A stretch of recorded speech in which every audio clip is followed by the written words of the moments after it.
Today I'm going to be talking about AI and the impact it's going to have on you in the future.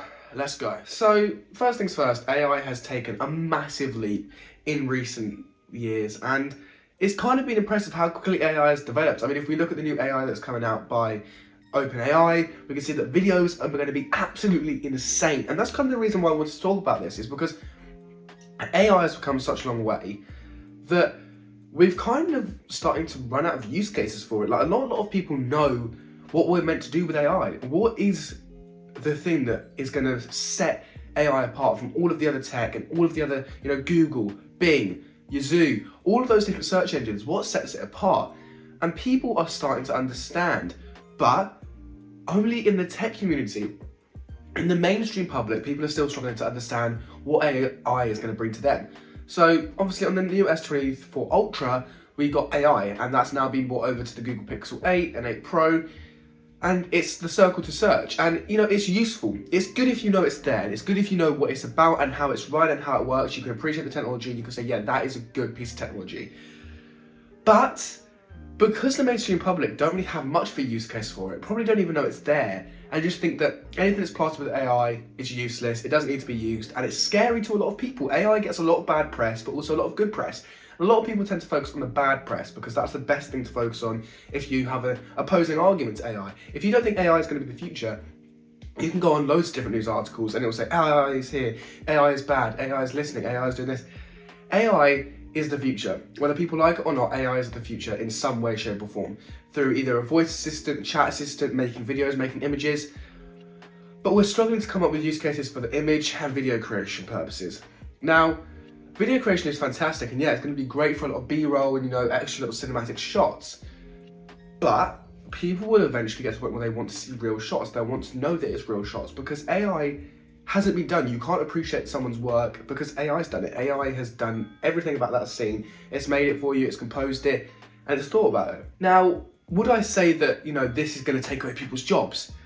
It could very well do. I mean, going based off the pace that we've got now, some of the new videos we're getting that are coming out are literally indecisive compared to normal videos. Now, yes, if we look at hands and we look at some faces and we look at, some of the things and the aneurysms that the humans are doing, it does look strange. But if you just see a normal landscape, it can be very, very convincing that that's been shot on a drone, and you wouldn't think otherwise. Now, would I say to you that this is a bad thing? No, this isn't a bad thing, but it's also not a fantastic thing, because the reason why it's a bad thing is because, yeah, it could possibly infringe on other people's work, because AI does go based off other people's work, what it's seen.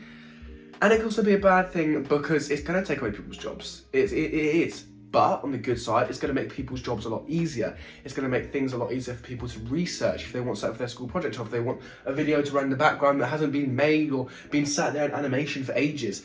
Now, yeah, would that be useful for it if I could say, AI, make me a good background video that produces a lot of colour, swirls, keeps people's concentration behind me? Yeah, that would be fantastic. But we don't have that. We don't have that at the moment. It's not access to the public because it's a very dangerous tool. Videos are going around of politicians and, of important people saying some horrific things. Now, yes, have voices been perfected? No. But is a realistic video of someone looking real good thing? Yeah, people are going to be able to go, yeah, well, that looks like him, so even if the voice is a bit funny, who cares? Now, this, to me, is scary because we have got a lot of elections coming up this year in the UK and the US, and people could make some horrific things up about the politicians here, show that they're saying fake things, and that's not good. We need a system that can't replicate people, public figures, can't replicate even people like us. We have to make sure that this is a lockdown safe system. It can only generate new faces, and that's what we've got to make sure is important. Now, will this be good for people that, are trying to come up in the movie scene and they want to make their own movies and they want to have their own cinematography without having to have all those expensive tools? Yes, it will be useful for them, and it will also be useful for the people higher up. It is going to make a lot of people's jobs useless. Now, yes, there is nothing better than a high quality camera capturing a scene and it looks like perfection, but that's a lot of money, that's a lot of time for businesses. And also, we are only in the first year of AI.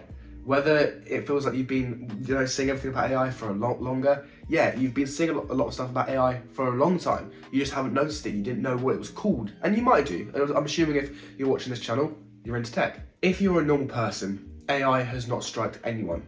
Now, recently, AI, the new AI, the AI that's powerful, that can do stuff for you, that's the scary AI. That's the AI that has a lot of potential and has evolved very quickly. Now, we use AI day to day. Now, if you aren't a techie, this bit's going to be important. If you are a techie, sit back and watch.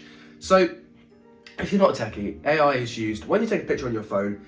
Now, if you take a picture on the normal phone, normal mode, no pro mode, no cinematic mode, it's going to be processed like hell. So, for example, when you take a picture on your iPhone, what happens is it takes a bunch of different pictures at one time, puts them all together, and AI decides which one looks the best. Now, you wouldn't know this is happening because this is happening in the background. You just think, wow, that photo looks amazing, must be the camera on the back.